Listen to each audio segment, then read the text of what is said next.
అనంత కరుణామయుడు అపార కృపాశీలుడైన అల్లాహ్ పేరుతో ప్రారంభిస్తున్నాను. అస్సలాము అలైకుం రహమతుల్లాహి వబర్కాతుహు. మన్ హలఫ బిగైరిల్లాహి ఫఖద అషరక. ఈ వాక్యం యొక్క ఉద్దేశం ఏంటంటే, అల్లాహ్ పేరు తప్ప ఇతరుల పేర ప్రమాణం చేస్తే బహుదైవారాధనకు అంటే షిర్కుగా పాల్పడినట్లే, షిర్కు చేసినట్లే అని ఈ వాక్యం యొక్క ఉద్దేశం. ప్రమాణం అంటే ప్రతి చిన్న విషయానికి మనం ప్రమాణం చేయకూడదు. ప్రమాణం చేస్తున్నామంటే ఆ విషయం అనేది, ఆ పరిస్థితి అనేది చాలా క్లిష్టతరమైనది అయి ఉంటే మాత్రమే మనం ప్రమాణం అనేది చెయ్యాలి.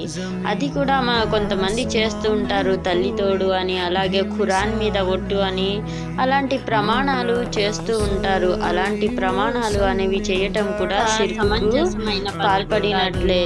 మనం అల్లా పేరున ప్రమాణం చేస్తున్నామంటే అది మనకు ఖచ్చితంగా తెలిసి ఉంటేనే మనం అల్లా పేరుతో ప్రమాణం అనేది చేయాలి. అల్లా మనకు వినే భాగ్యాన్నే కాకుండా ఆచరించే భాగ్యాన్ని ఇవ్వాలని కోరుతున్నాను.